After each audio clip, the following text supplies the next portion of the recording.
बोलिए भारत माता की। एक छोटा सा खेल खेलते हैं। आज मेरा हृदय अत्यंत आनंद से ओतप्रोत हो गया है, क्योंकि शायद अपने जीवन में अगर मैंने 4 से 5 हजार सभाओं को संबोधित आज तक किया होगा, तो ये पहली ऐसी सभा है जिसमें महिलाओं की संख्या पुरुषों की संख्या से ज्यादा है। आमतौर पर किसी भी कार्यक्रम में, किसी भी संस्था के कार्यक्रम में पुरुषों की संख्या ज्यादा रहती है, महिलाओं की संख्या कम रहती है। महिलाओं के लिए रखी हुई कुर्सियां खाली रहती है। और मैं पुरुषों को डांटता हूं, क्यों नहीं आपने अपने पत्नी को बुलाया, क्यों नहीं अपनी बेटी को बुलाया, क्यों नहीं अपने बहन को बुलाया, क्यों नहीं अपने मां को बुलाया? क्या हिंदुत्व का, प्रखर राष्ट्रवाद का, देशभक्ति का, त्याग का, समर्पण का व्याख्यान सुनने का ठेका सिर्फ क्या पुरुषों ने लेकर रखा है? इस देश की, इस दुनिया की आबादी 50% अगर महिलाएं हैं तो क्या उन्होंने नहीं सुनना चाहिए? हर सभा में मुझे यह बोलना पड़ता है, लेकिन आज मुझे पूछना पड़ रहा है, आपने अपने घर के पुरुषों को क्यों नहीं बुलाया? और मुझे कारण मालूम है, और मैं कारण आज आपको बताता हूं। आज वर्ल्ड कप फाइनल है ना, इसलिए पुरुषों की संख्या कम है। देखिए महिलाएं कैसी तालियां बजा रही है। क्या मैं सच बोल रहा हूं? मैं सच बोल रहा हूं? और मेरा एक सवाल है, बीसीसीआई हो या जिन्होंने भी ये वर्ल्ड कप फाइनल रविवार की शाम रखी है, उनको अगर ये कार्यक्रम वो शुक्रवार के दिन रखते, फाइनल मैच शुक्रवार के दिन रखते, तो मैं आप सब लोगों को पूछता हूं, कितने मुसलमान टीवी पर मैच देखने की अपेक्षा नमाज पढ़ने को, या नमाज पढ़ने की अपेक्षा टीवी की मैच देखने को प्राधान्यता देते? 99% मुसलमान इस मैच को ठोकर मारकर अपना नमाज पढ़ने के लिए पहले चले जाते। मेरी बात सत्य है?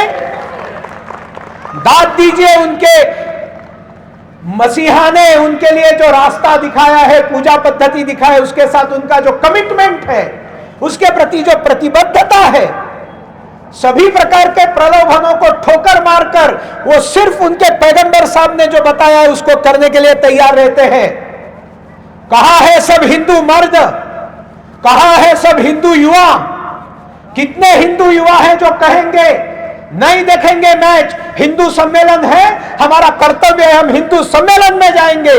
आपको 95% हिंदू युवा बोलेंगे नहीं, हम तो मैच देखेंगे, हम तो मैच देखेंगे। और एक अच्छा बहुत बड़ा कारण है यहां पर, यह बुरा लगने वाली बात नहीं है, यह दारुण सत्य मैं आपको बता रहा हूं। महिलाएं भी आज अगर बहुत बड़े पैमाने पर यहां आई है तो उसका सबसे बड़ा कारण सभा में यहां पर प्रसाद की व्यवस्था की हुई है। सही बताया आप लोगों को? यह बात नहीं है कि यह यहां भोजन करने के लिए आई है, यह बात इस हिंदू सम्मेलन के लिए आई है। लेकिन अगर यहां पर भोजन की व्यवस्था नहीं होती तो इच्छा रहने के बावजूद यहां की 50% महिलाएं बोलती मैं नहीं आ सकूंगी, मुझे घर में खाना बनाना है। मेरी बात सही है? तो आज अंतर्राष्ट्रीय महिला दिवस के अवसर पर मैं आप सबसे कहूंगा कि यहां पर जो खाना बनाया है ये प्रसाद नहीं है, ये इस मातृशक्ती को भोग चढाया हुआ है, नैवेद्य दाखवलाय तुम्हाला सगळ्यांना या ठिकाणी। आणि तुम्ही याचं भक्षण केल्यानंतर इसको आप भोजन लेने के बाद वो हमारे लिए प्रसाद बन जाएगा, यहाँ के सारे पुरुषों के लिए प्रसाद बनेगा। अंशिका जी सही कहा मैंने? और अगर ये सत्य है इस सम्मेलन में भोजन की व्यवस्था रहने से महिलाओं को सुविधा रहती है।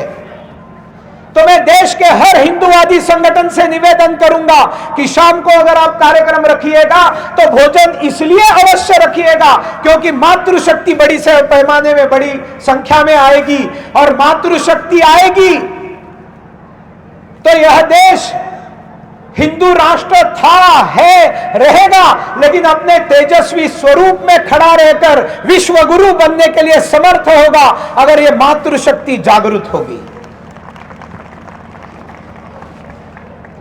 और इसलिए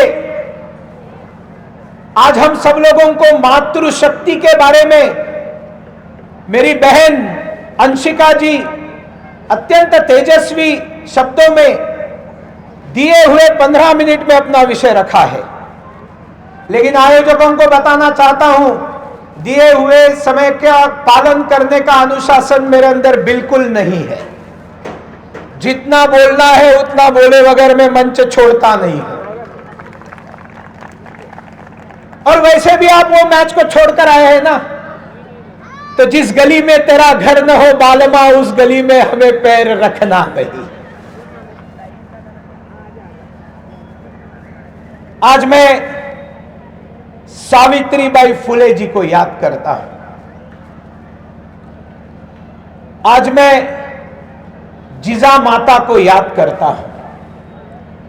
आज मैं देवी अहिल्या को याद करता हूं। आज मैं वंदनीय मावशी केळकर जी का कोटि कोटि धन्यवाद देता हूं कि ऐसे मातृशक्ति को उन्होंने संगठित किया और मातृशक्ति का हर कार्यक्रम देवी अहिल्या को प्रणाम करके उन्होंने शुरू किया। आज भी शुरू होता है। आज मैं अहिल्या बाई होलकर को नहीं, मैं अहिल्या देवी होलकर को याद करता हूं। कहते थे अहिल्याबाई होलकर कोई बुरी बात नहीं है, लेकिन वो लोक माता बाई इस शब्द से ऊपर उठकर मां के शब्द तक प्राप्त होकर माता जी बनकर उसके बाद में अत्युच्च कोटि की पादानों को पार करके वो देवी स्वरूप बन गई, इसलिए वो अहिल्या देवी होलकर है। आज मैं उनको याद करता हूं। जिजा माता नहीं होती तो शिवाजी नहीं होते, सत्य है, लेकिन जिजा माता सिर्फ इसके लिए महान नहीं है कि उन्होंने शिवाजी को घड़ाया, शिवाजी को संस्कार दिए। शिवाजी के अंदर से छत्रपति शिवाजी महाराज को बाहर निकालने वाली ये महान माता जिजा माता केवल मां होने के कारण महान नहीं थी, वो तो उसका एक अत्यंत आवश्यक पहलू है जो हर मां का आवश्यक पहलू है, लेकिन वो एक कुशल प्रशासक थी। She was a great administrator. वो एक उत्तम न्यायाधीश थी। शी वॉज ए ग्रेट जज। वो प्रजा का पालन करने वाली एक सुंदर रानी थी जो मां के स्वरूप में शिवाजी महाराज का जो राज्य था, हिंदवी साम्राज्य, हे राज्य भावे ही तो श्रींची इच्छा, ये भगवान का काम है इसलिए मैं इसको कर रहा हूं। ये गणपति बाप्पा ने मुझे बताया है इसलिए मैं कर रहा हूं।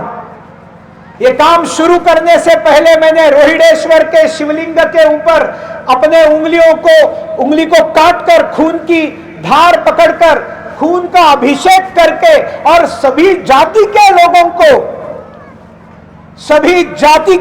को साथ में बिठाकर अपने उंगलियों को काटकर सभी ने अपना खून उस रोहिडेश्वर के शिवलिंग के ऊपर धारा पकड़कर उन्होंने प्रतिज्ञा की कि हम यहां पर हिंदवी स्वराज्य की स्थापना करेंगे।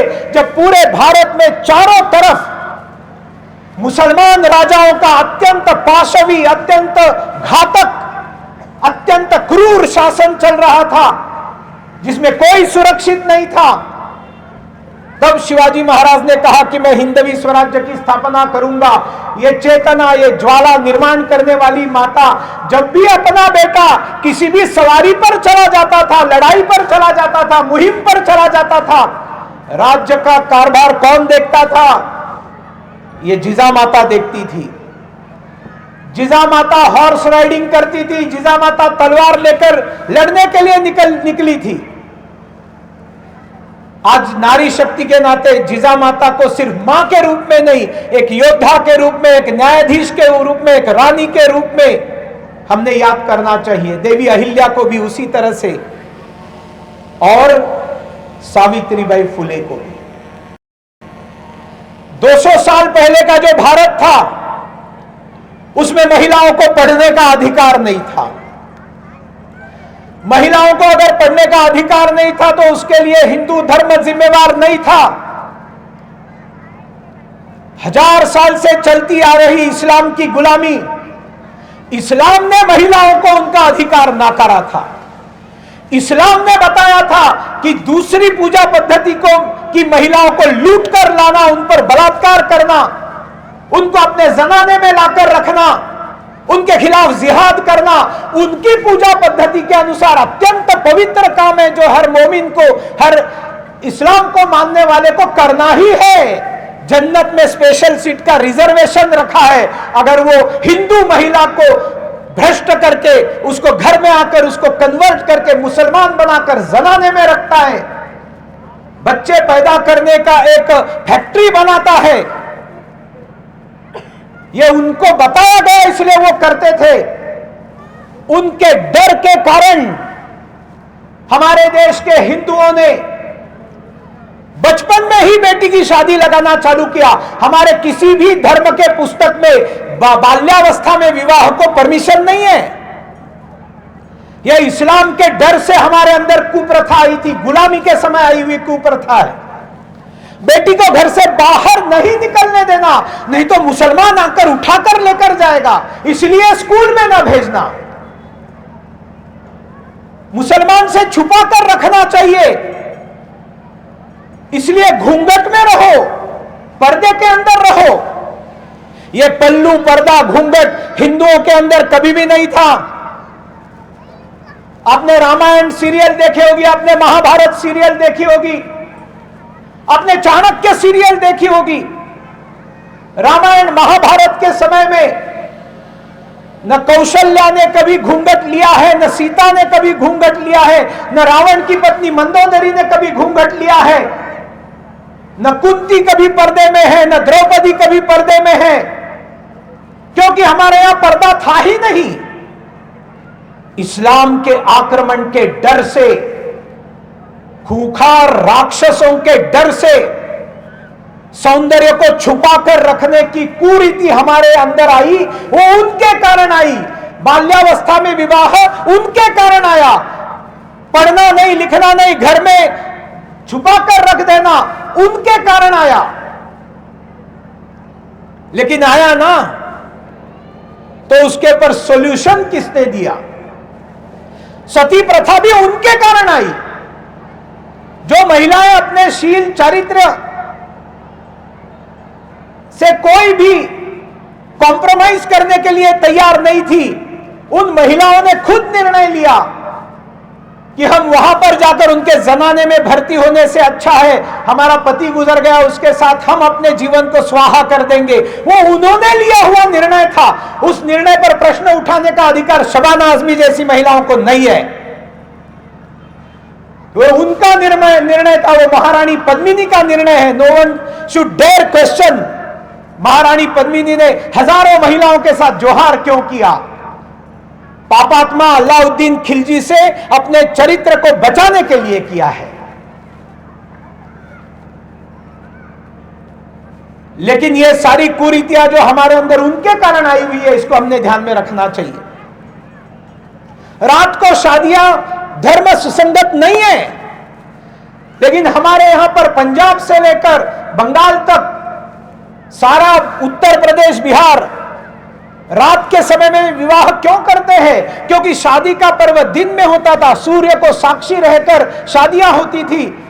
लेकिन उसके ऊपर मुसलमान हमला करते थे। उनको मालूम था शादी है तो सब लोग जेवर पहन के आएंगे, सुंदर महिलाएं सज धज कर आएंगी, और वो आते थे लूट कर लेकर जाते थे। सोना लूटते थे, हीरा लूटते थे, रूपा लूटते थे, जवाहर लूटते थे, सुंदर कन्याओं को उठाकर लेकर जाते थे, सुंदर विवाहिताओं को उठाकर लेकर जाते थे। और इसलिए उनसे बचाने के लिए डर के मारे रात के समय विवाह करना शुरू किया। और इन सारी कुरीतियों के सामने छत्रपति शिवाजी महाराज जब खड़े रहे और इस्लाम के आक्रमण को टक्कर देने का काम महाराष्ट्र ने किया है, महाराष्ट्र ने उस तूफान को रोकने का मादा दिखाया है और महाराष्ट्र में वो तूफान रुक गया। इसलिए आप दक्षिण भारत में जाकर देखिए, दक्षिण भारत के चारों राज्यों की कोई भी महिला कभी भी घूंघट नहीं लेती। न तमिल महिला घूंघट लेती है, न तेलुगु महिला घूंघट लेती है, न कन्नड़ महिला घूंघट लेती है, न मलयाली महिला घूंघट लेती है। क्यों? क्योंकि वहां वो आक्रमण उस तरह नहीं हो सके जो पंजाब से लेकर महाराष्ट्र तक हुए थे। हमारी बहनें नौवारी साड़ी पहनती है, तो मुझे अलग अलग जगह पर लोग पूछते, आप महाराष्ट्र से आए हो, साड़ी नौवारी, वो धोती जैसी साड़ी क्यों पहनती है? ये कोई फैशन डिजाइनिंग है क्या? मैं उनको बताता हूं, ये फैशन डिजाइनिंग नहीं है। जब पुरुष स्वाहा हो जाते थे रणांगण में, तब महिलाओं ने तलवारें उठाई लड़ने के लिए, और लड़ना है तो घुड़सवारी करना है, घोड़े के ऊपर बैठकर लड़ने के लिए जाना है। और अगर घुड़सवारी करना है तो ये 5 वारी पाते जो पहनती है ना, ये जो साड़ी पहनती है, ये साड़ी पहनकर आप घुड़सवारी नहीं कर सकती हो। और 9 वारी साड़ी पहनकर आप आराम से दौड़ कर आ सकती हो, कूद कर छलांग लगाकर घोड़े के ऊपर बैठ सकती हो, हाथ में तलवार लेकर महारानी लक्ष्मीबाई बन सकती हो। आज जागतिक महिला दिवस के अवसर पर आप सबको पता होना चाहिए कि दुनिया में सबसे पहले महिलाओं की सेना किसने बनाई है? दुनिया के, विश्व के इतिहास में सबसे पहले महिलाओं की सेना ये देवी अहिल्याबाई होलकर ने बनाई है। उन्होंने ट्रेनिंग दिया और लड़ने के लिए बताया। और संघ में भी जब हम गीत गाते थे, वाघाच्या जबड्यात घालुनी हात मोजिते दात जात ही अमुची, पहाचाळुनी पाने पाने अमुच्या इतिहासाची, जिवंत वीर तर लढले लढले नवल काय ते घडले, धडा वेगळे शीर झाल्यावर धडते अवघे लढले, मुरारबाजी म्हणती त्याला अमर कथा ही त्याची, पहाचाळुनी पाने पाने अमुच्या इतिहासाची। उसमें हम कहते हैं पुरुष काय पण स्त्रिया ही लढल्या, पुरुष काय पण स्त्रिया ही लढल्या, परंपरा ही अमुची, तुम्हा काय ठाऊ किती लढली वीरांगना झाशीची, दाभाड्यांची उमा ती लढली चेन्नम्मा कित्तूरची, पहाचाळुनी पाने पाने अमुच्या इतिहासाची। सबसे ज्यादा लड़ने का काम, इस्लाम के साथ लड़ने का काम अगर किया है तो पंजाबी बहनों ने, सिख समाज की बहनों ने किया है, क्योंकि उनके मर्द वहां जाकर मर जाते थे, बलिदान देते थे, धर्म के लिए बलिदान देते थे। और इन 2 समाजों के पोशाक आप देखिए, एक पंजाबी ड्रेस देखिए और महाराष्ट्र की 9 वारी साड़ी देखिए। ये 2 ड्रेस ऐसे जिससे आप हॉर्स राइडिंग कर सकती है, और आज के जमाने में आप बाइक को किक मारकर बाइक लेकर जा सकती है। ये इसका ऐतिहासिक कारण है इन जो 2 पोशाकों का। लेकिन जब ऐसा पढ़ना लिखना बंद हो गया था, समय बदल गया था, इस्लाम का आक्रमण लगभग खत्म हो चुका था और ईसाइयत का आक्रमण हुआ था। हम हमेशा कहते हैं ब्रिटिशों ने 150 वर्ष राज्य किया। झूठ। ब्रिटिश यहां पर कंपनी के लिए नहीं आए थे, बिजनेस करने के लिए नहीं आए थे। ऐसे कई सारे डॉक्यूमेंट्स उपलब्ध हैं जिसमें उन्होंने कहा है हम यहां पर ईसाइयत फैलाने के लिए आए थे, वो क्रिश्चियनिटी के लिए आए थे। तो पहले 800 साढ़े 800 वर्ष इस्लाम का राज्य था और बाद में 150 वर्ष क्रिश्चियनों का राज्य था, ब्रिटिशों का नहीं। इसको आप पहले ध्यान में रखिए, बताइए लोगों को। वो मतांतरण करने के लिए आए थे, जिसको गलती से हम धर्मांतरण कहते हैं। उन्होंने विद्यालय चालू किए, हमारे लिए नहीं, उनको क्लर्क चाहिए थे इसलिए उन्होंने विद्यालय चालू किया। उन्होंने रेलवे चालू की, हमारे लिए नहीं, उनको असुविधा होती थी इसलिए उन्होंने रेलवे चालू की। उन्होंने पोस्ट एंड टेलीग्राफ चालू किया, हमारे लिए नहीं किया, उनके लिए किया। और दुष्ट कुछ लोग हमें बताते नहीं नहीं, उन्होंने तो हमारा बहुत डेवलपमेंट किया।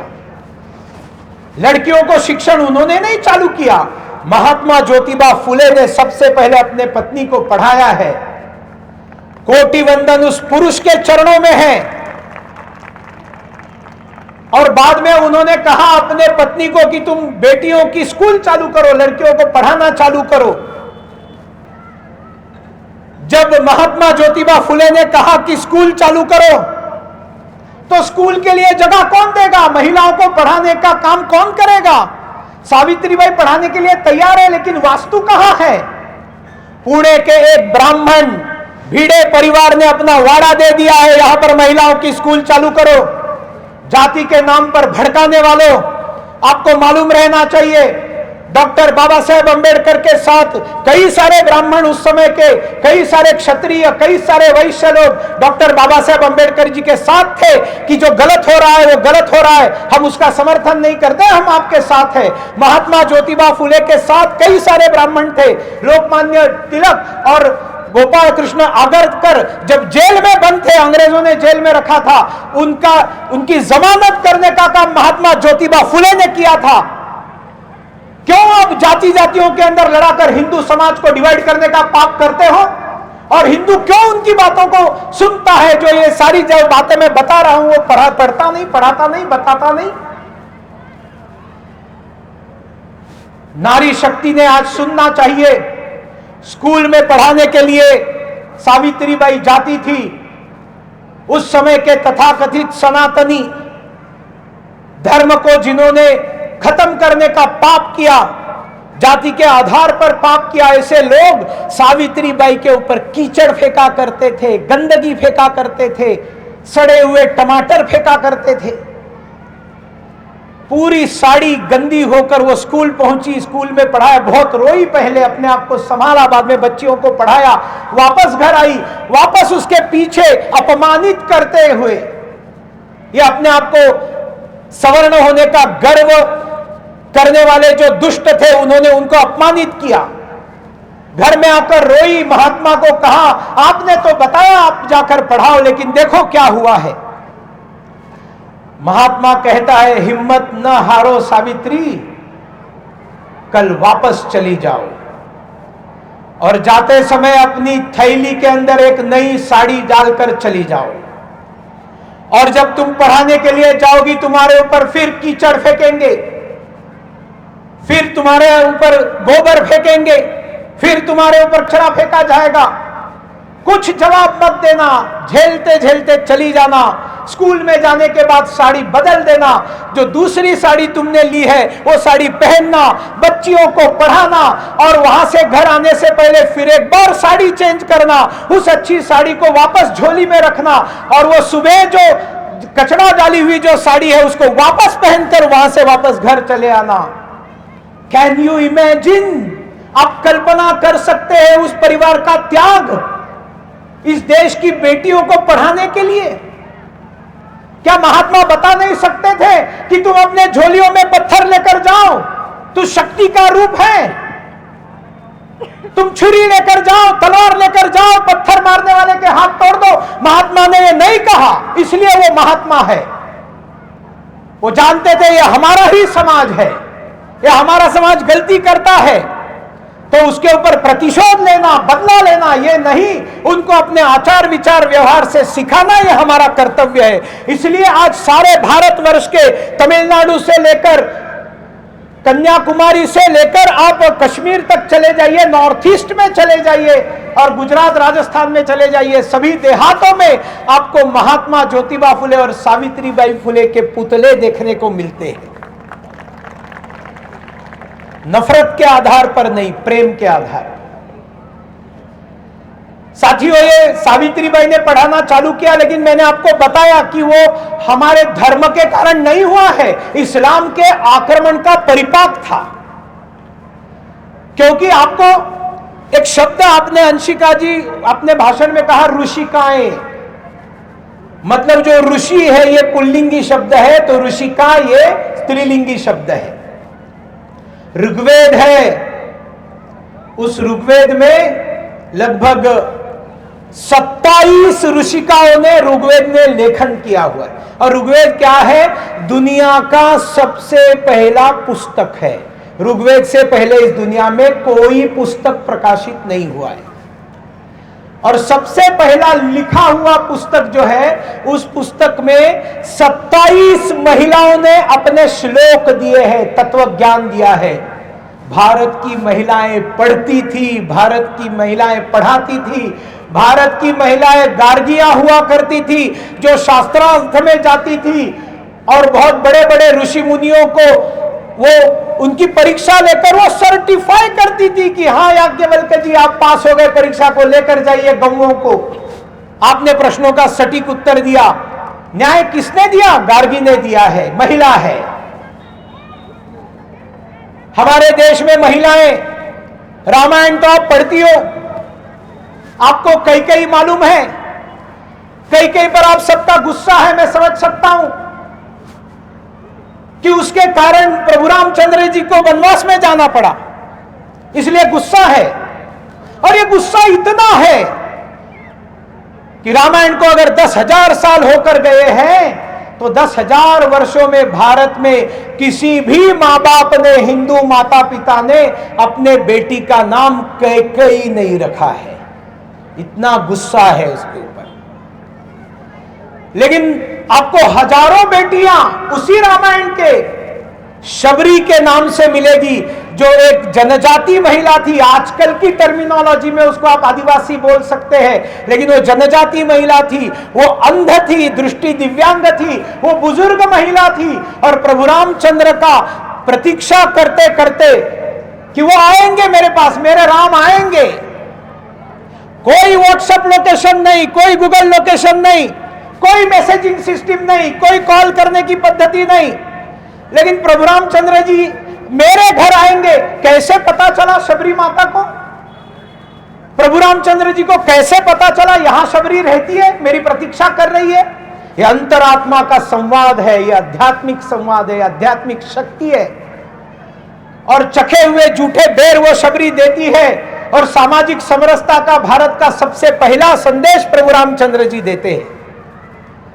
एक राजा का बेटा, एक क्षत्रिय, एक जनजाति महिला के घर में जाकर उसके जूठे भेर खाकर बताता है कि समाज में किसी प्रकार का भेदाभेद मंजूर हमारे देश को नहीं है, हमारे सनातन को नहीं है, हमारे हिंदुत्व को नहीं है। हिंदू शब्द तब नहीं था।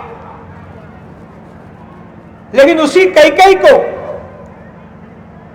यह वरदान क्यों मिला कि 2 वर मांगो तुमको मिलेंगे? क्योंकि महाराज दशरथ जब युद्ध में गए थे, शायद शुंभासुर के साथ, और युद्ध में जब घायल हो गए, रथ का पहिया टूट गया, तब अपने लहू लोहान पति को रथ चलाने वाली, सारथ्य करने वाली महिला कैकेयी, उनकी रानी, जिंदा बचाकर युद्ध के मैदान से घर लेकर आई थी। इसको आप क्यों भूलते हो? इसका मतलब कैकेयी योद्धा थी। महिला जा रही है रणांगण में पति के साथ, उसको कंपनी देने के लिए जा रही है, लड़ने के लिए, उसका रथ हाँक रही है, यह कैकेयी है। इस कैकेयी को तो कभी एकता कपूर ने नहीं दिखाया। एकता कपूर के सीरियल्स में सारी कैकेयियां कैसी दिखाई? इस घर के ऊपर बदला लेना मेरे जिंदगी का सबसे बड़ा कर्तव्य है। और आप भी बहुत ज्यादा स्वाद लेकर ये 3rd ग्रेड सीरियल्स को देखते बैठती है, जो सारे परिवार को खत्म करने का काम करती है। जब आप वो सीरियल देखने के लिए बैठती है, आपकी छोटी बिटिया बाजू में बैठी रहती है, मेरी माताओं बहनों, आपके लिए वो एंटरटेनमेंट है, आपके बाजू में बैठे हुए बच्चों के लिए वो संस्कार है। वो इसके अंदर का भेद नहीं समझते हैं कि एंटरटेनमेंट अलग होता है और संस्कार अलग होता है। वो उस उम्र में जो भी देखते हैं उनको लगता है ऐसा होता है, ऐसा करना होता है। और आज अगर वो सारा घरों घरों में दिखाई दे रहा है ना, तो ये 20-30 साल पहले कसौटी जिंदगी की और सास भी कभी बहू थी और ऐसी कई सारी सीरियल्स में बार बार ये सब जो आपके आंखों के सामने डाला गया ना, विलन महिलाओं को दिखा दिखा कर दिमाग खराब करने का काम किया।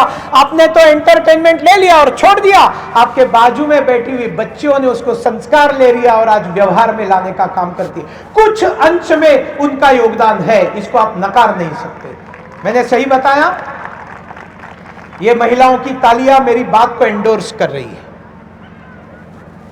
और इसलिए हमारे देश के रामायण में वो कौशल्या है, प्रभु रामचंद्र जी जब आकर उसको बताते हैं कि मुझे आदेश मिला है, राज्याभिषेक के दिन मुझे जाना है वनवास में।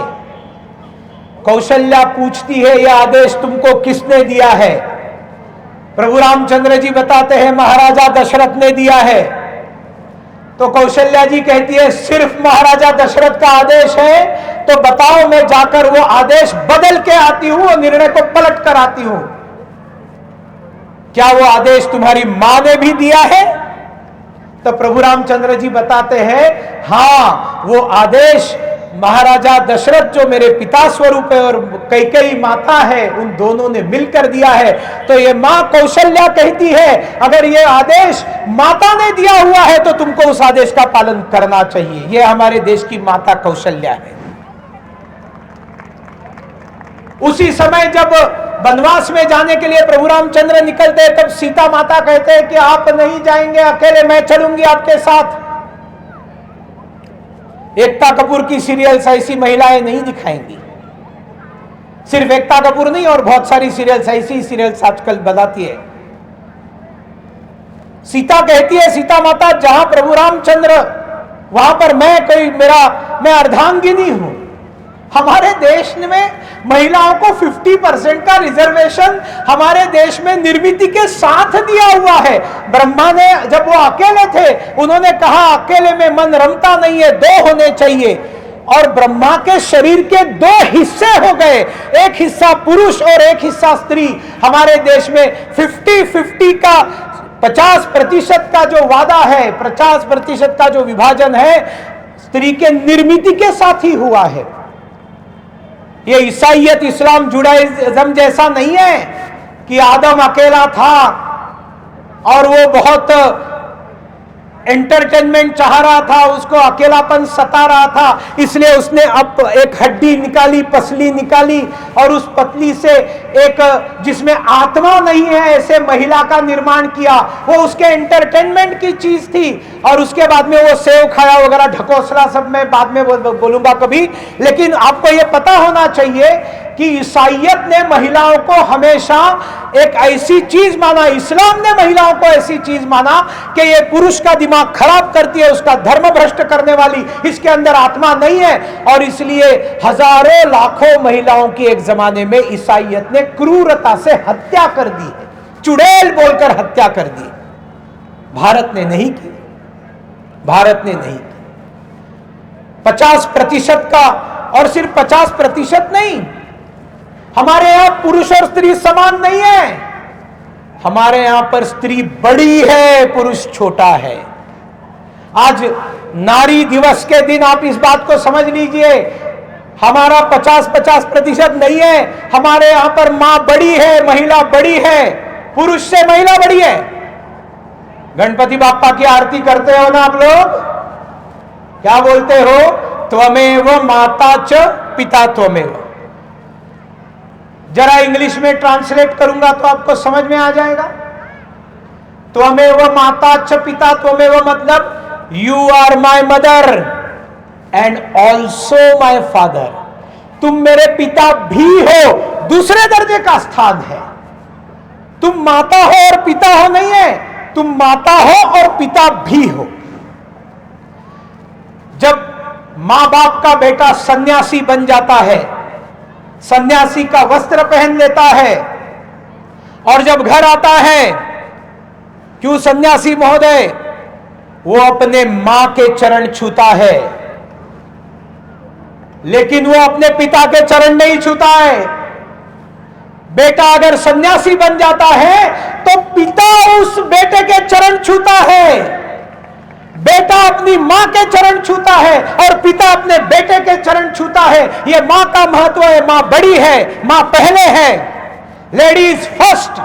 यह इंग्लिश भाषा ने दिया नहीं है, लेडीज फर्स्ट इंग्लिश भाषा ने दिया इसलिए नहीं है क्योंकि जब उनके पास संविधान बना तब इन महिलाओं को वोटिंग राइट उन्होंने नहीं दिया था। उन्होंने कहा कि इनके अंदर आत्मा नहीं है, इनके अंदर ये मोह की जो है एक ऐसी चीज है जो हमारी मति भ्रष्ट करती है, मार डालो इसको, इसलिए हत्या की है। ये मोह का एक रूप है, इसलिए इसको पर्दे में छुपा कर रखो, इसको बुरखे में रखो, इसको हिजाब में रखो, ये इस्लाम ने कहा है। इसलिए मस्जिद में भी जाने के लिए उनको नमाज पढ़ने की अनुमति नहीं है। हमारे यहां ये नहीं है। आप लोग बेटों के नाम रखते हो,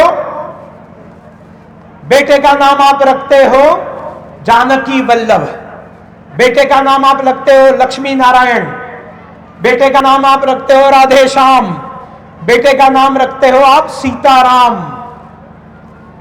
पहले कौन है? पहले जानकी है, पहले लक्ष्मी है, पहले सीता है, पहले राधा है। श्याम बाद में है, राम बाद में है, वल्लभ बाद में है, नारायण बाद में है।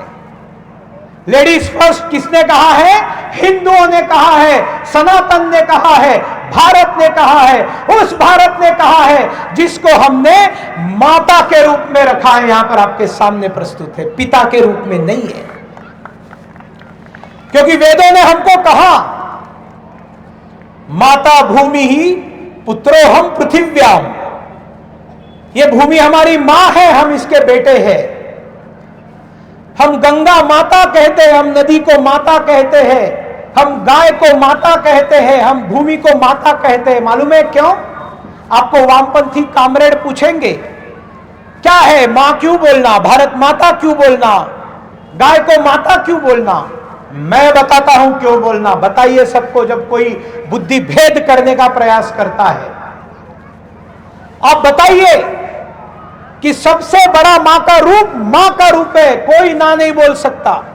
और जो ना बोलना चाहता है वो आंख बंद करे और एक बार अपनी मां को याद करे और बाद में जवाब दे।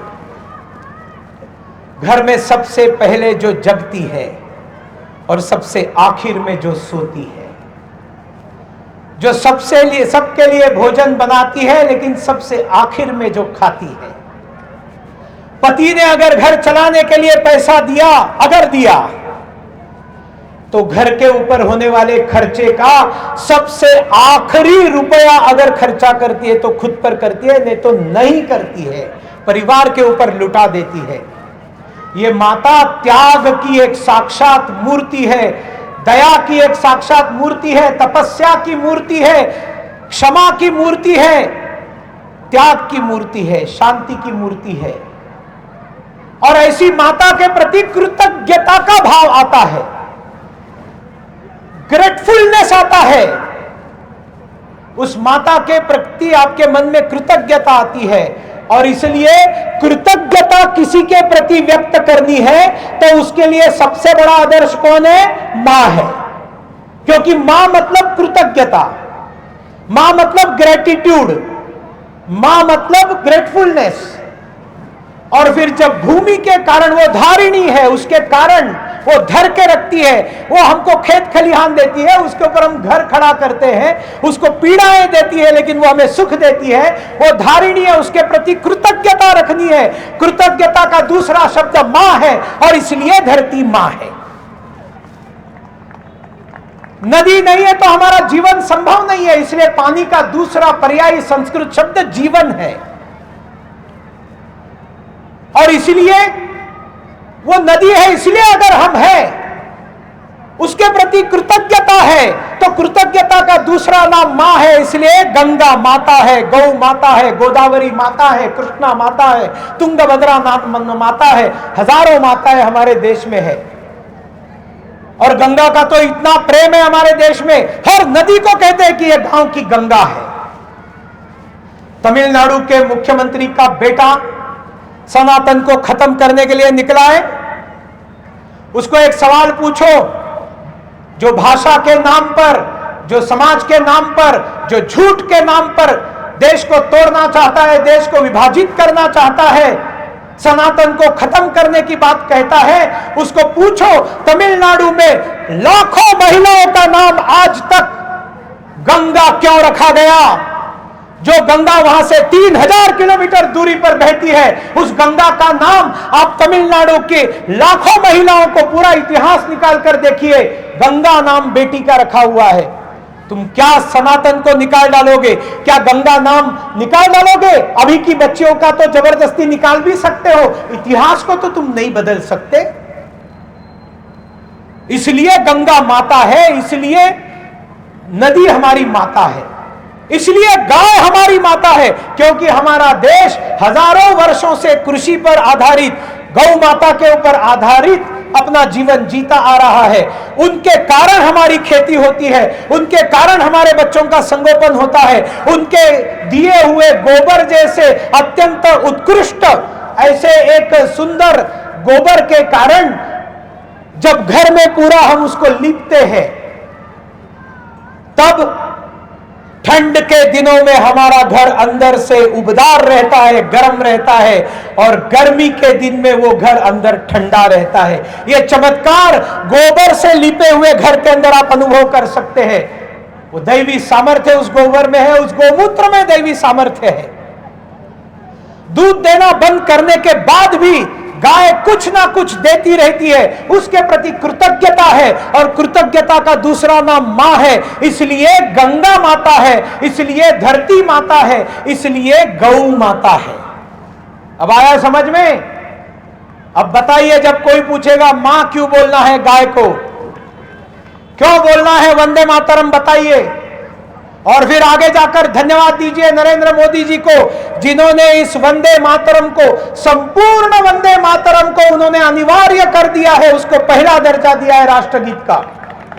सभी सरकारी संस्थानों में और विद्यालयों में उसको गाना चाहिए पहले, और पूरा 5 अंतरों का, त्वम ही दुर्गाम दश प्रहरण धारिणीम कमला कमल दल विहारिणीम वाणी विद्यादायिनीम नमामि त्वाम नमामि कमलाम अमलाम सुजलाम सुफलाम मातरम वंदे मातरम, पूरा वंदे मातरम गाने के लिए कहा है। उसको जो विरोध करते हैं, खास करके इस्लाम में इसको मंजूरी नहीं है बोलते हैं, वो वहां पर चले जाए जहां से इस्लाम आया हुआ है।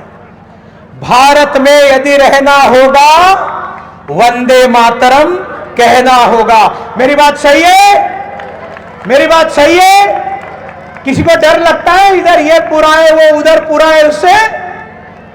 मेरी बात सही है कि नहीं बताइए? तो पीछे बोलिए आप सब, माताएं बोलिए, आपके अंदर से झांसी रानी निकले, आपके अंदर से मेरी कॉम निकले, आपके अंदर से इंदिरा गांधी प्रकट हो, आपके अंदर से सुषमा स्वराज प्रकट हो, आपके अंदर से सावित्रीबाई फुले प्रकट हो, आपके अंदर से देवी अहिल्या प्रकट हो। बोलिए, भारत में यदि रहना होगा,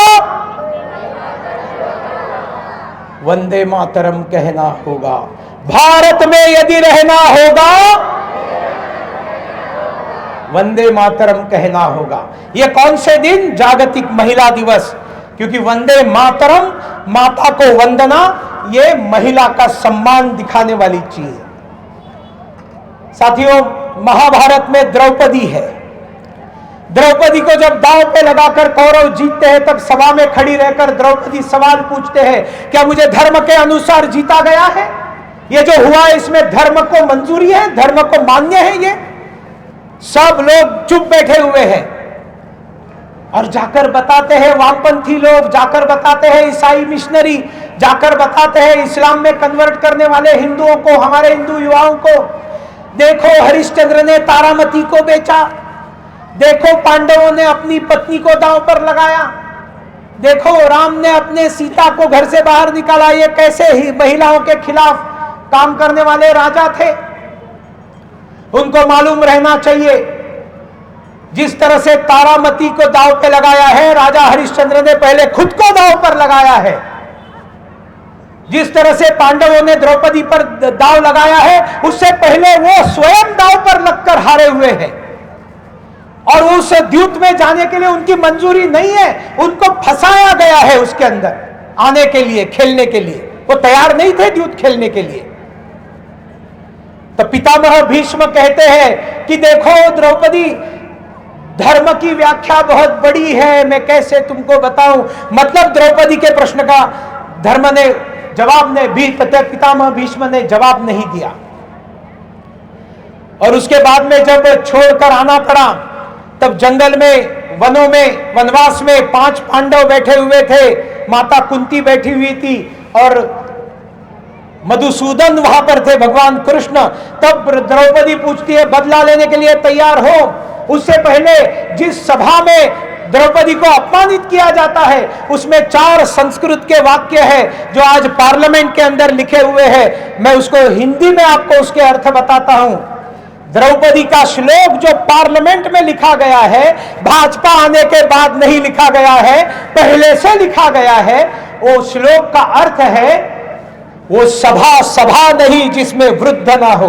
वृद्ध मतलब उम्र से वृद्ध नहीं, ज्ञानी।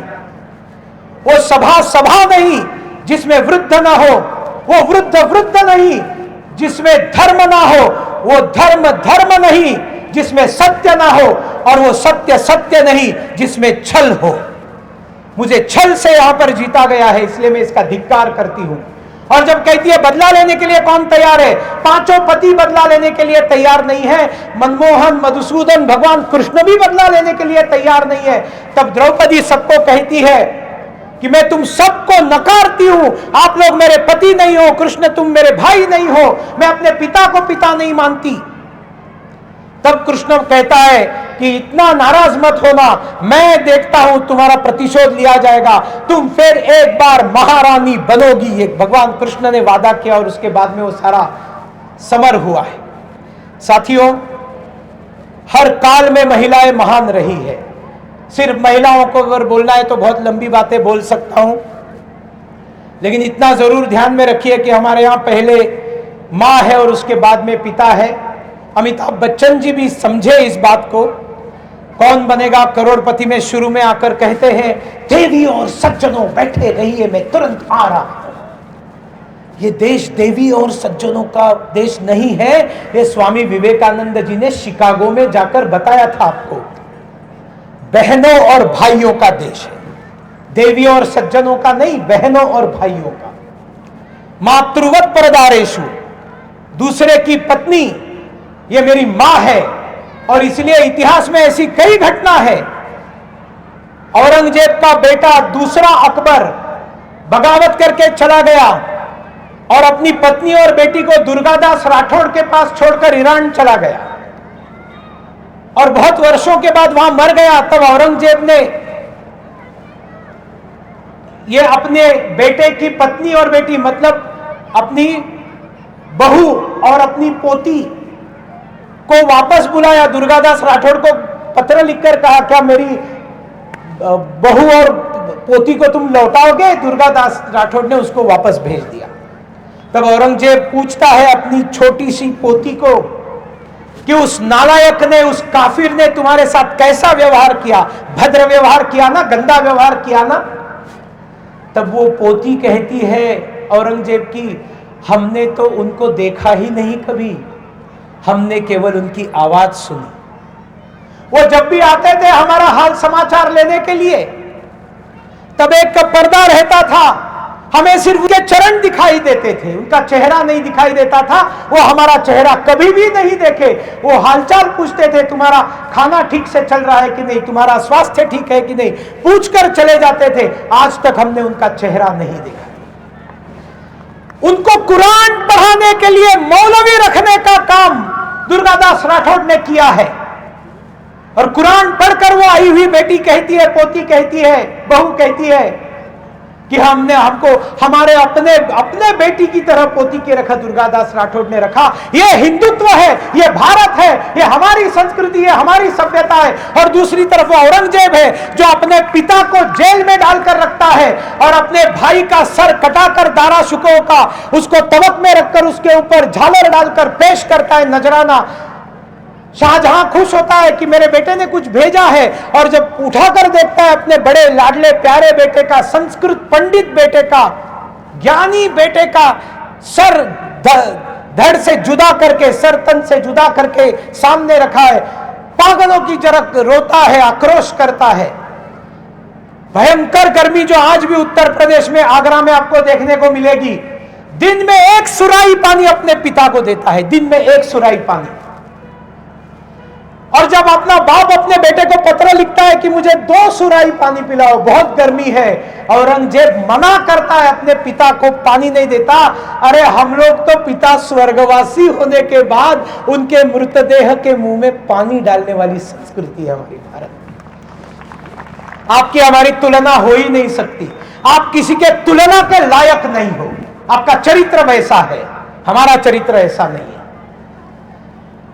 साथियों, महिला दिवस के साथ साथ यह हिंदू सम्मेलन में यह भी बताया गया है कि संघ ने 5 परिवर्तन अपने को बताए हुए, 5 काम करने के लिए बताए, उसको आखिर में 10 मिनट में बताकर मेरा विषय समाप्त करता हूं।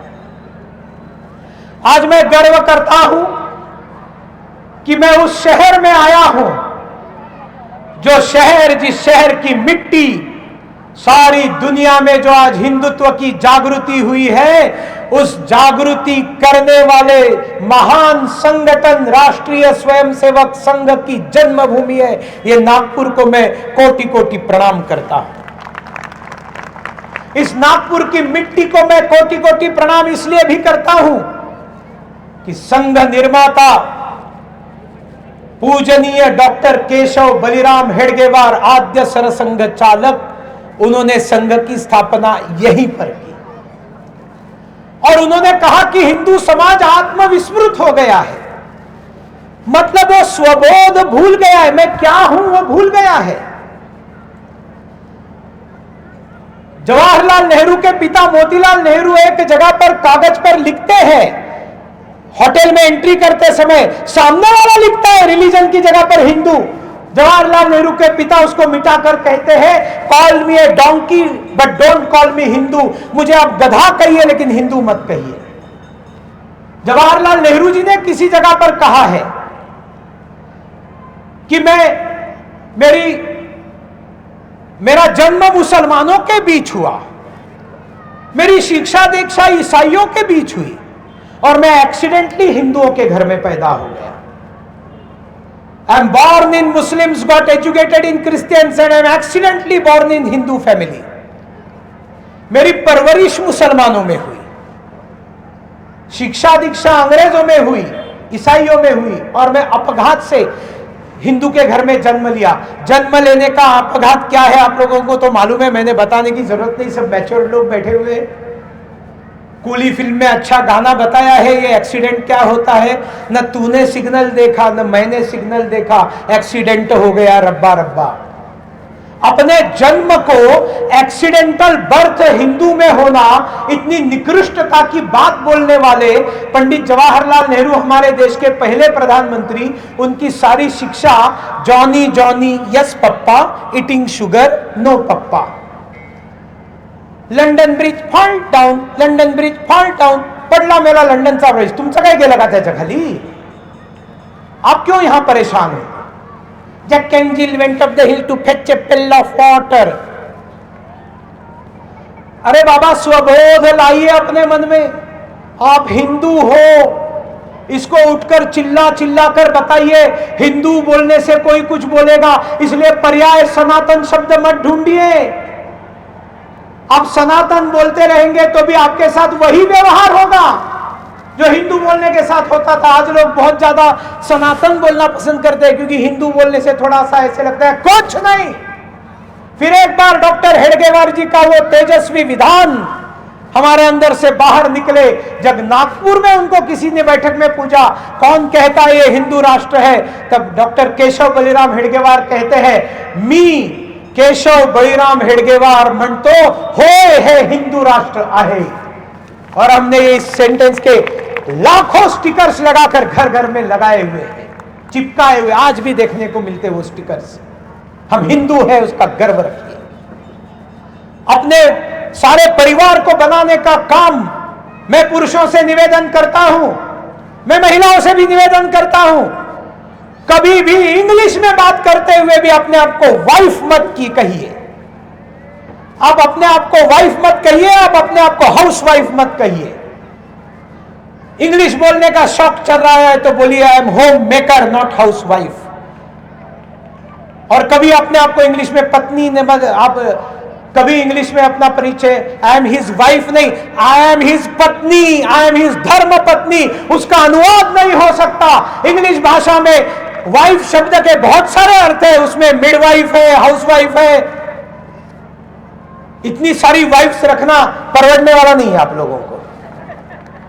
पत्नी कहिए, पत्नी, धर्म पत्नी, गृहिणी, माता, घर की माता है। और सारे परिवार को बनाने का सबसे पहले आप बढ़िए ना, सबसे पहला काम आपका है। जैसे आपका नाम पहले और पति का नाम बाद में, मतलब पुरुष का नाम मैंने आपको बताया सीताराम, राधेश्याम। सीताराम येचुरी उसको कभी जिंदगी भर समझ नहीं पाए, विमेन्स लिबरेशन की भारत में अनावश्यक बातें करते रहे। उसी तरह से हमारे देश में लड़कों का नाम रखते हैं, पुरुषों को पत्नी के नाम से पहचाना जाता है, पतियों को पत्नी के नाम से पहचाना जाता है, पत्नियों को पति के नाम से नहीं पहचाना जाता। लड़कों के नाम क्या है? उमापति, रमापति, लक्ष्मीपति। उमा का जो पति है वो ये है, रमा का जो पति है वो ये है, लक्ष्मी का जो पति है वो ये है। महिला का नाम कभी लक्ष्मी पत्नी या नारायण पत्नी या शिव पत्नी आपने कभी सुना नहीं, कभी रखा नहीं। एक घोषणा आप सब लोग मेरे पीछे पीछे दीजिए तो बोलिए, पार्वती पतये हर हर महादेव। क्या है ये घोषणा? कौन है शंकर? पार्वती का जो पति है वो शंकर है। बड़ा कौन है, शंकर है या पार्वती है?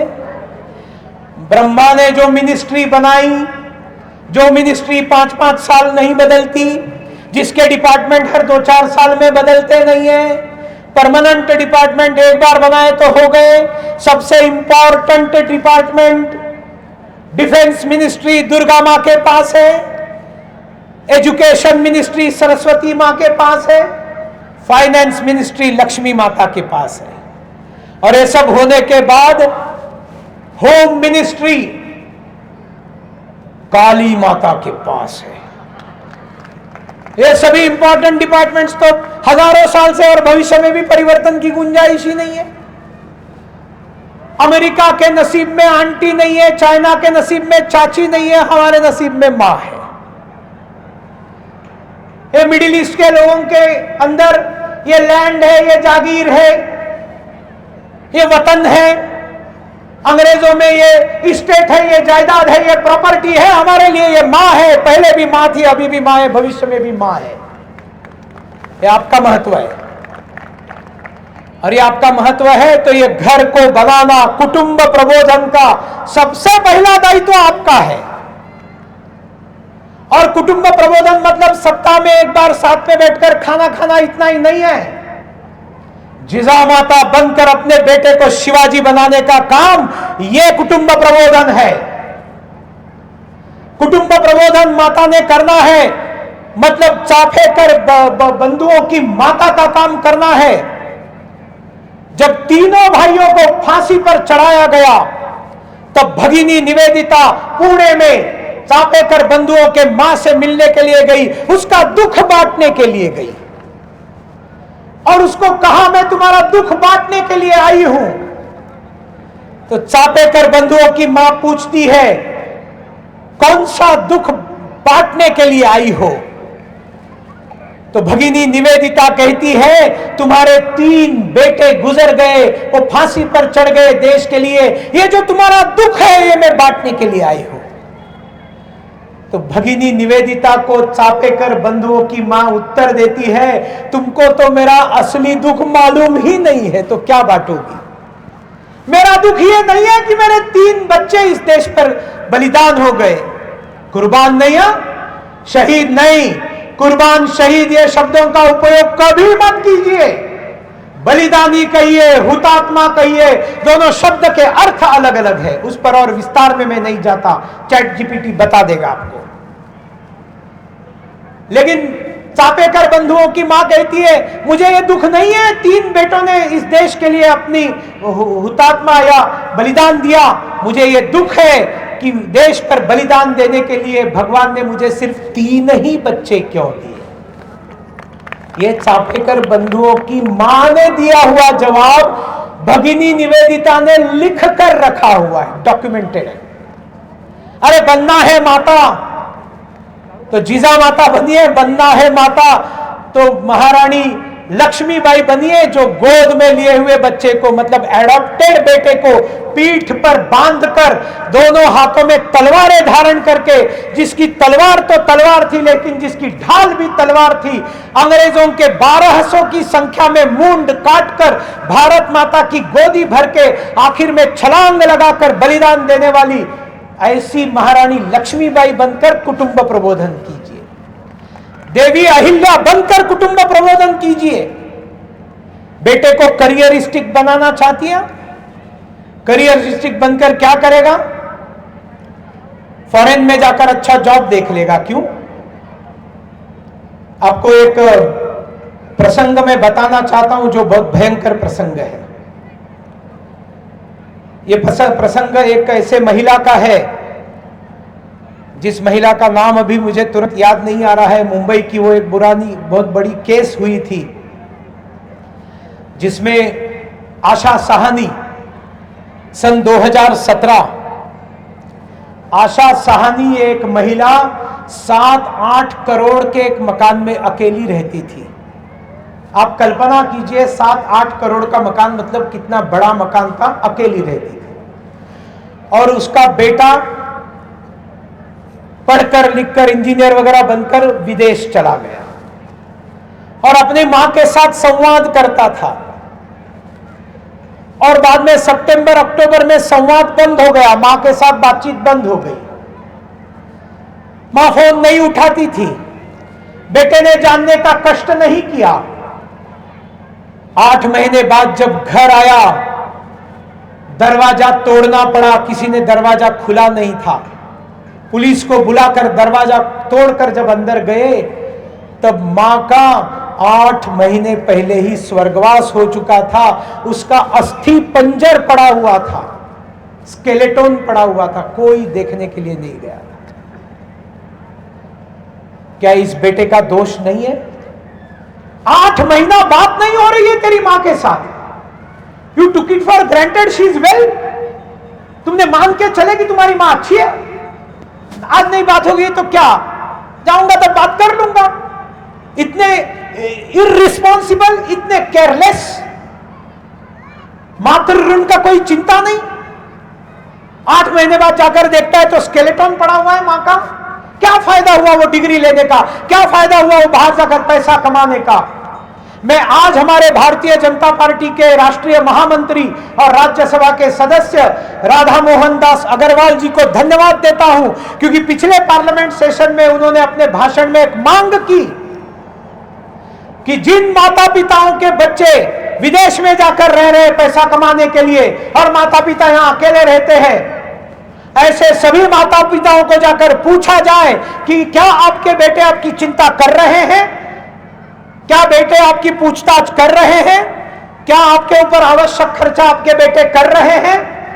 और अगर वो बताते हैं नहीं कर रहे हैं तो ऐसे बेटों के पासपोर्ट रद्द किए जाने चाहिए। बराबर का है कि नहीं, बताइए। धन्यवाद है आज मैं इस सभा से, विशाल हिंदू सम्मेलन से राधा मोहन दास अग्रवाल जी को धन्यवाद देता हूं और प्रधानमंत्री नरेंद्र मोदी जी से अपील करता हूं कि उनकी बात पर गौर करें। इस तरह से अनग्रेटफुल बच्चे अगर है, इस तरह से अगर कृतज्ञ बच्चे हैं तो उनका पासपोर्ट जब्त किया जाए, जाओ रहो वहीं पर। और जब ठुकाई चालू होगी वहां पर जो आज मिडिल ईस्ट में हो रही है, तब कौन सा देश आ रहा है आपको बचाने के लिए? आयातुल्लाह खमेनेई को मार डाला, इजराइल ने मार डाला, अमेरिका ने मार डाला। मैं समझ सकता हूं कि ईरान में कुछ लोगों को दुख होना चाहिए था, मिडिल ईस्ट के बाकी देशों को दुख नहीं हुआ, वहां पर किसी ने दुख नहीं जताया। भारत के गली गली में लोग उतरे, आयतुल्लाह खमेनी की हत्या हो गई, वहां पर तो भारत के मुसलमान चिल्लाने लगे, अरे महिलाएं सड़क पर उतरी है, महिलाएं छातियां पीट रही है। आपको पता है आयतुल्लाह खमेनी ने क्या किया है गए 4 महीने? जो उसका क्रूर शासन चल रहा था ईरान में महिलाओं के खिलाफ, उनको पढ़ने नहीं दिया जाता था, उनको घर के बाहर निकलने से मनाही की थी। वो महिला तंग आ गई थी, महिलाएं बाहर निकलकर जब आक्रोश करने लगी, अपनी आजादी की मांग करने लगी, उनके ऊपर गोलियां चलाई, उनको फांसी पर चढ़ा दिया, उनको टॉर्चर किया गया। 36,000 लोगों की हत्या किए गए 4 महीनों में आयतुल्लाह खमेनी ने, कि जो उसके रेजिम के खिलाफ थे, उसकी सरकार के खिलाफ थे। तब भारत के महिलाओं को लगा नहीं कि ईरान में महिलाओं को मारा जा रहा है, तब कोई भी सड़क पर नहीं उतरी। और उन महिलाओं को मारने वाले को जब उन्होंने मारा इजराइल ने और अमेरिका में, तब ये महिलाएं सड़क पर उतरती है और खमेनी को मारने का गम दिखाती है। क्या लेना देना है आपका खमेनी से?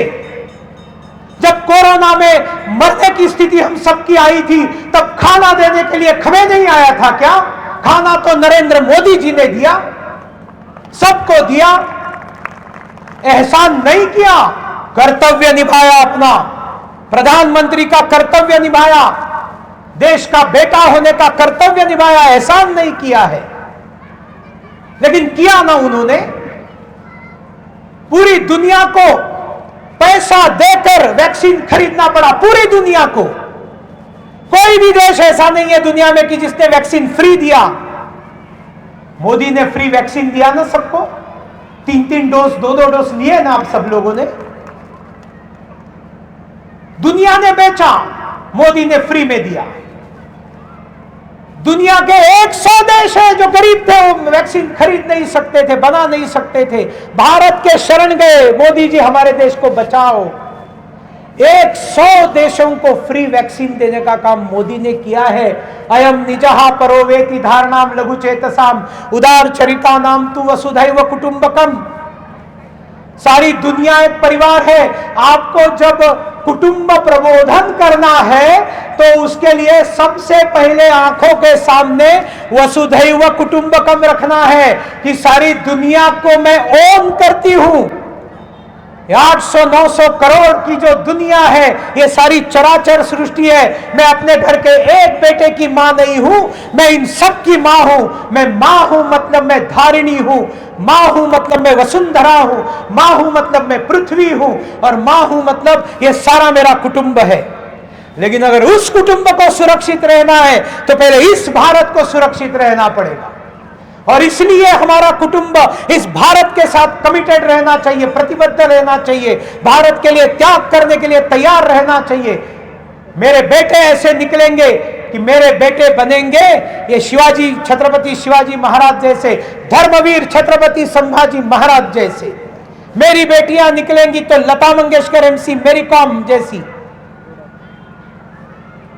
अपने बेटों को इस तरह से घड़ाओ, विश्व मंगल, विश्व कल्याण के लिए, भारत को पहले सुरक्षित रखने के लिए।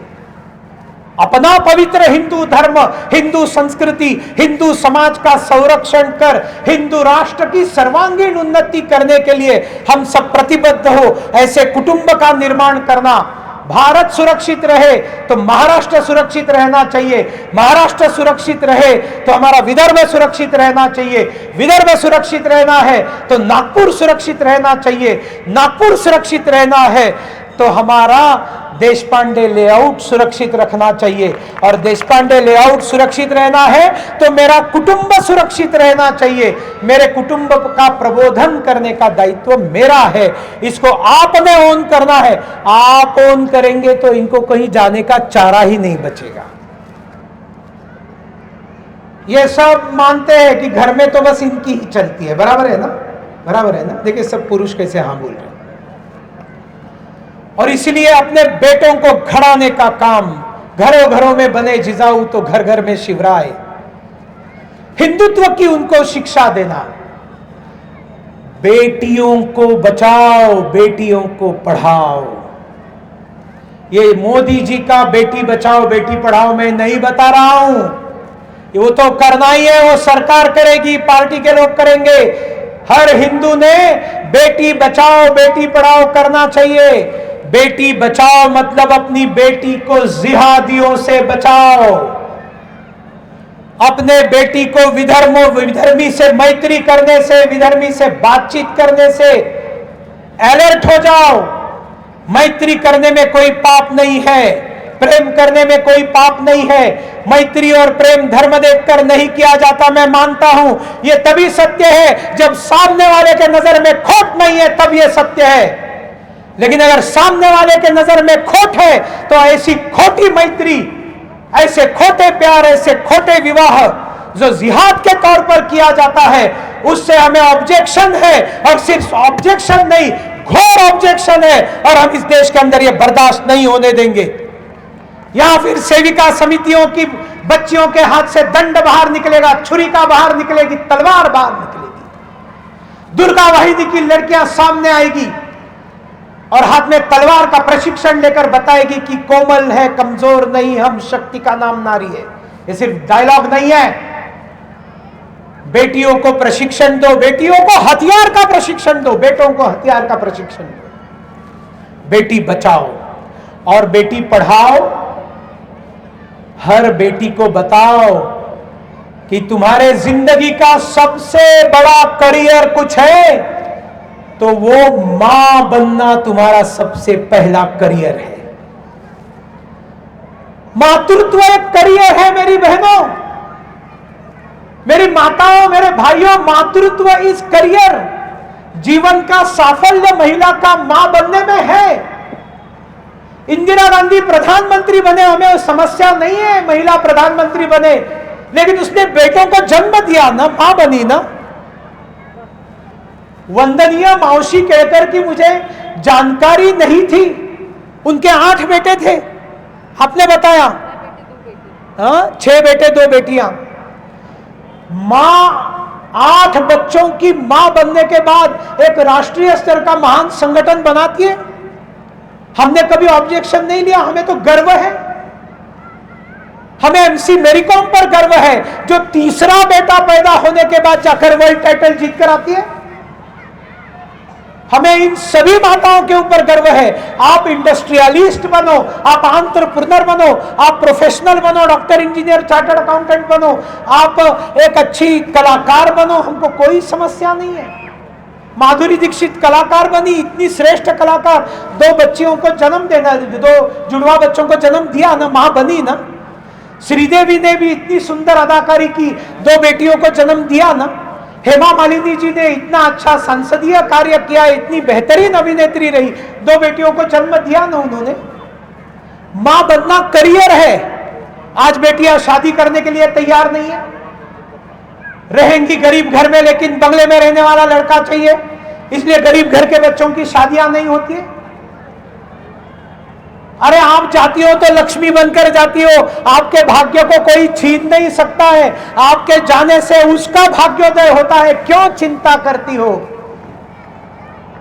मुसलमान महिलाएं तो चिंता नहीं करती। 3 क्या हम 5, हमारे 25 के हिसाब से आबादी बढ़ाते जाते।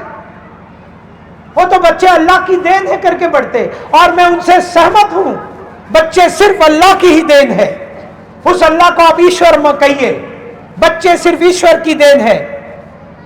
जो मुंह पैदा करता है वो दाना भी उसके साथ तय करके भेजता है, आपको चिंता करने की जरूरत नहीं है।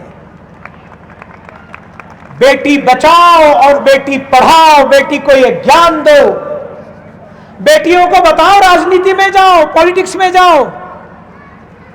मोदी जी ने गणेश चतुर्थी के दिन नए पार्लियामेंट हाउस का उद्घाटन करके, अगर पहला बिल नए पार्लियामेंट में कोई लाया है तो महिलाओं में पार्लियामेंट में 1/3 प्रतिनिधित्व का बिल लाया है। 2029 की जो पार्लियामेंट बनेगी उसमें 1/3 महिलाएं होगी, 2/3 नहीं, 1/3 महिलाएं होंगी। 2/3 पुरुष होंगे, उसमें भी महिलाएं हो सकती है, 1/3 कंपलसरी है। आप अगर राजनीति में नहीं आओगी तो फिर जो पति है वो अपने पत्नियों को भेजना चालू करेंगे, तो हमारे देश में राबड़ी देवियों की संख्या बढ़ती जाएगी। पत्नी ने कोई राजनीति में आना गलत बात नहीं है, पत्नी है इसलिए जाकर काम करना ये गलत है।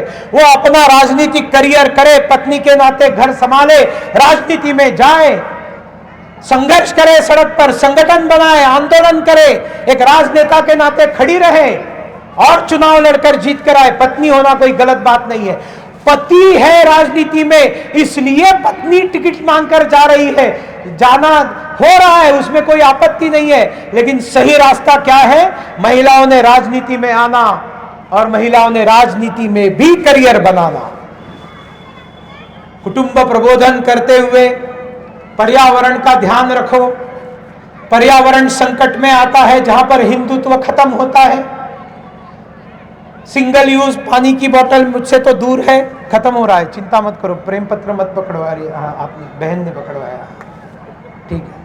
और एक भाषण है, हाँ स्वामी जी को हमको सुनना है, ठीक है। जरा पानी की बोतल देने का कष्ट कोई करेगा?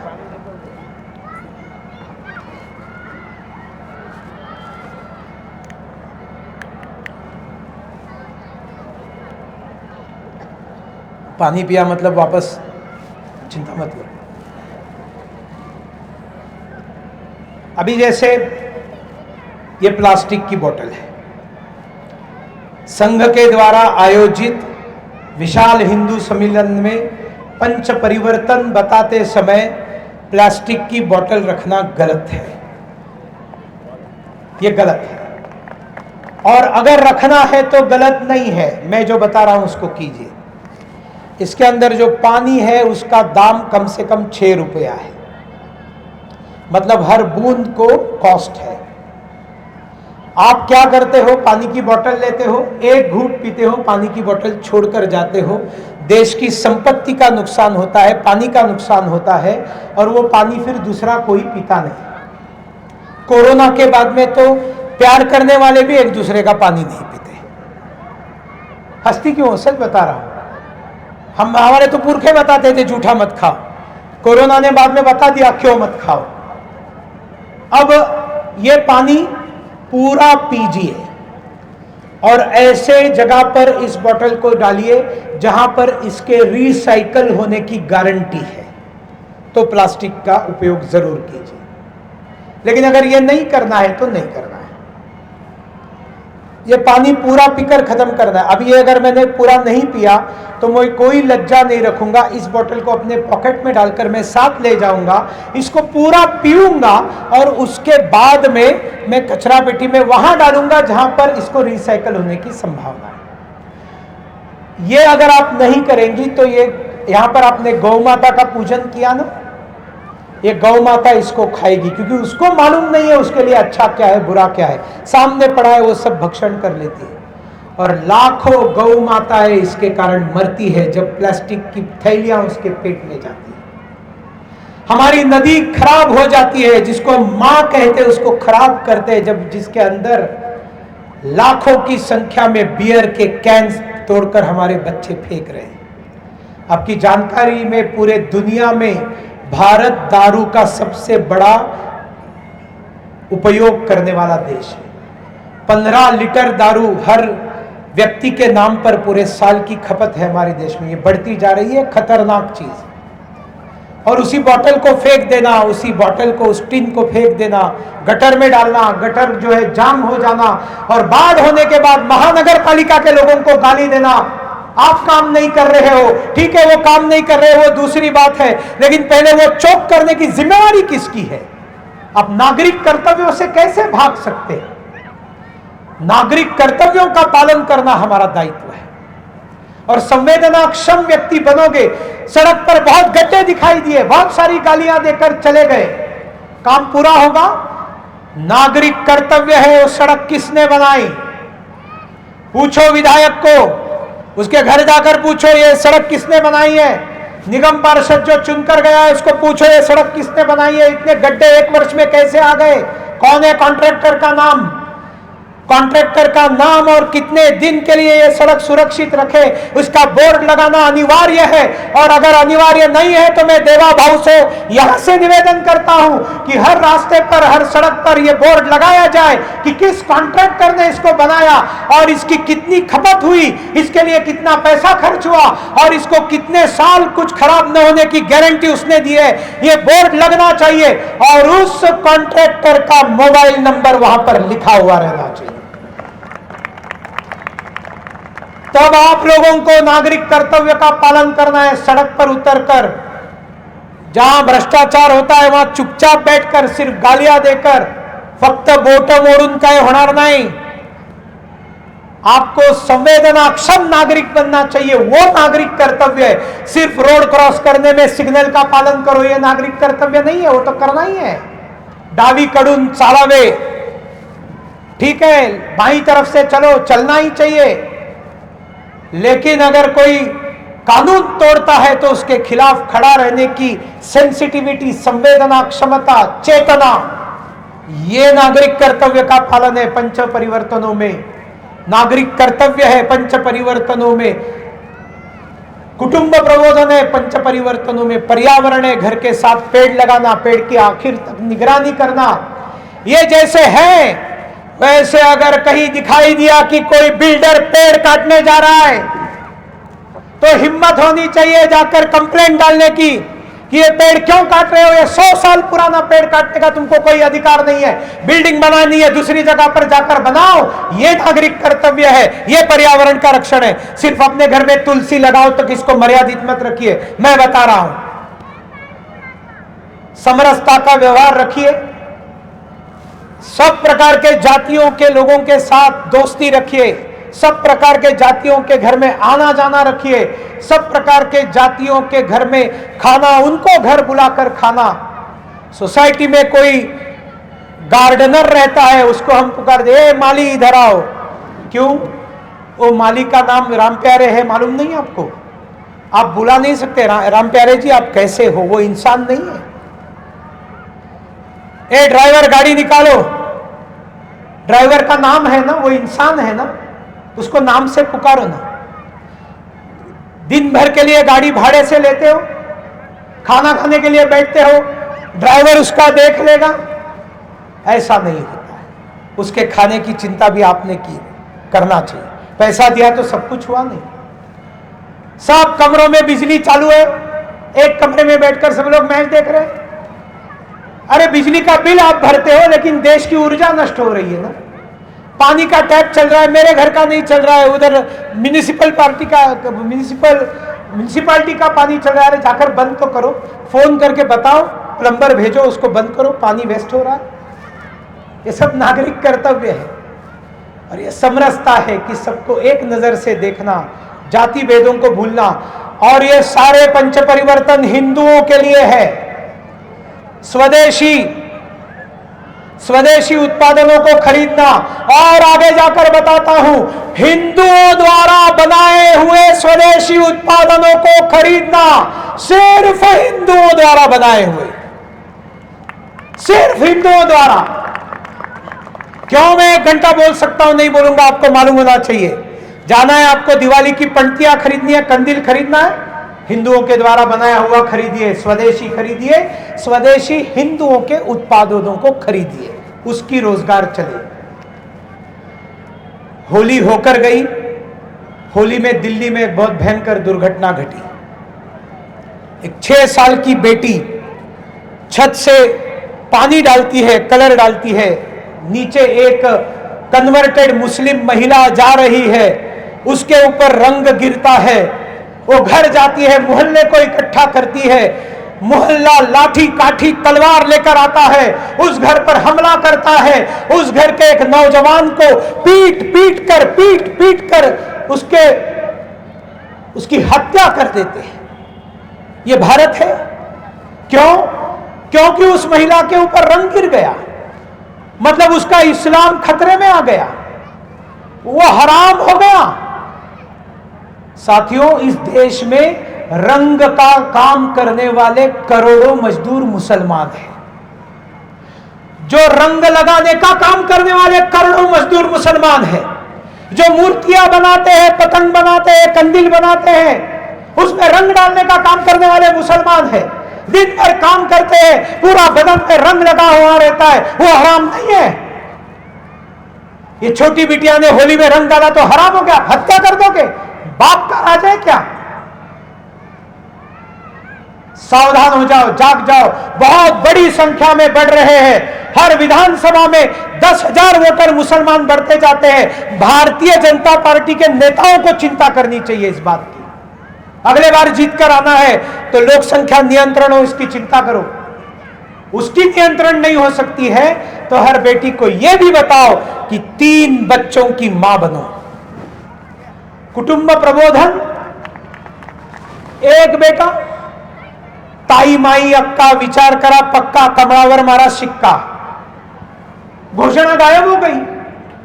न ताई नहीं, माई नहीं, अक्का नहीं, दादा नहीं, अप्पा नहीं, अण्णा नहीं, सगळी नाती संपून गेली, सब रिलेशंस खत्म हो गए। मैंने भाई दूज में वीडियो दिया, आज मना लो भाई दूज। 20 साल बाद वो जो एक बेटा या एक बेटी पैदा हो रही है वो किसके साथ भाई दूज मनाएगा? अरे वो बुआ किसको कहेगा, वो चाची किसको कहेगा, वो मामा किसको कहेगा, वो मौसी किसको कहेगा? और वो एक बेटा है, वो इतना इमोशनल हो जाता है, उसके लिए माँ बाप इतने इमोशनल होते हैं कि छोटी सी भी गलती होती है तो डिप्रेशन में चले जाते हैं। और उसको डिप्रेशन में बाहर निकालने के लिए कुत्ते को घर के लेकर आओ और कुत्ते को पालो तो उसका मन थोड़ा ठीक। और ये तो कुछ नहीं, अभी एआई से काल्पनिक मित्र जम जाते हैं। काल्पनिक मित्रों के साथ घंटों बात करते बैठते हैं क्योंकि घर के अंदर बात करने के लिए कोई नहीं है। हिंदू समाज बहुत खतरों से गुजर रहा है। भारत माता संकटों से गुजर रही है। ईश्वर का उपकार है कि राष्ट्रीय स्वयंसेवक संघ ने हमें जागरूक किया है। आने वाले 100 वर्ष, आने वाला युग ये हिंदू युग रहे। वसुधैव कुटुंबकम अगर साक्षात होना है तो ये कार्य हम सब लोग करें। अपने बच्चों को संघ के शाखा में भेजें, समिति के शाखाओं में भेजें, बजरंग दल में भेजें, दुर्गा वाहिनी में भेजें। हजारों संस्थाएं सेवा कार्य कर रही, उनके साथ जाकर समय देकर समाज का हम सब काम करें, देश को जोड़े। यह इस विशाल हिंदू सम्मेलन में आवाहन करके मैं अपना विषय समाप्त करता हूं। आपको जाते समय तालियां बहुत मैंने सुनी, लेकिन मेरा भाषण तालियों के लिए नहीं था। मेरा भाषण अगर अच्छा लगा है तो मेरे पीछे पीछे घोषणा दीजिए। सभी हाथ ऊपर उठाकर बोलिए, क्रांति ज्योति ज्ञान ज्योति सावित्रीबाई फुले की। आवाज में दम नहीं है, महाप्रसाद वहां मिलने वाला है। आपका नैवेद्य आपको जो चढ़ाना है वो पीछे बन रहा है, चिंता मत कीजिए। बोलिए राजमाता जिजाऊ मां साहेब की। बोलिए पुण्य श्लोक अहिल्या देवी होलकर की। बोलिए महारानी लक्ष्मीबाई की। बोलिए मां चन्नम्मा की। बोलिए मां रुद्रमांबा की। बोलिए मां रानी मां गाइडिन व्यू की। बोलिए मां कनकलता बरुआ की। बोलिए मां लता मंगेशकर की। बोलिए मां एमसी मेरीकॉम की। बोलिए मां इंदिरा गांधी की। बोलिए मां पन्ना दाई की। बोलिए मां बहिणा बाई की। ये महिलाओं की घोषणा हुई तो 4 पुरुषों की तो हम हमेशा ही देते। बोलिए छत्रपति शिवाजी महाराज की। यहां पर है देखिए, बोलिए छत्रपति शिवाजी महाराज की। बोलिए धर्मवीर छत्रपति संभाजी महाराज की। बोलिए लोकमान्य बाल गंगाधर तिलक की। बोलिए महात्मा ज्योतिबा फुले की। बोलिए स्वातंत्र वीर सावरकर की। बोलिए स्वामी विवेकानंद की। बोलिए धरती बाबा, धरती आबा भगवान बिरसा मुंडा की। और 2 घोषणा देकर रुकेंगे। जो बोले सोनिहाल, आप लोग बोलेंगे सत श्री अकाल। मैं बोलूंगा वाहे गुरु दा खालसा, आप बोलेंगे वाहे गुरु दी फतेह। याद रखिए ये घोषणाएं सिख समाज की नहीं है। इस सभागार में, इस सभा मैदान में एक भी सिख बंधु नहीं है, लेकिन इसके लिए कोई फर्क नहीं पड़ता। ये घोषणा सारे हिंदू समाज की है। और जिस दिन ये घोषणा हर सभा समारंभ, हर विद्यालय में, देश में चालू हो जाएगी, खालिस्तान का झमेला ही खत्म हो जाएगा। ये कोई सोचना ही बंद करेगा कि सिखों के लिए अलग देश। अपनाइए, गले लगाइए, दोस्ती कीजिए, गुरुओं को याद कीजिए, उनके बलिदान को याद कीजिए। बोलिए वाहे गुरु दा खालसा, वाहे गुरु दा खालसा। बोलिए जो बोले सो निहाल, जो बोले सो निहाल। बोलिए अल्लीरी सीताराम राजू की। मेरे भाषण में, घोषणाओं में दक्षिण का नाम नहीं आया, इसलिए उनका भी एक नाम ले लिया। बहुत बहुत धन्यवाद। नमस्कार।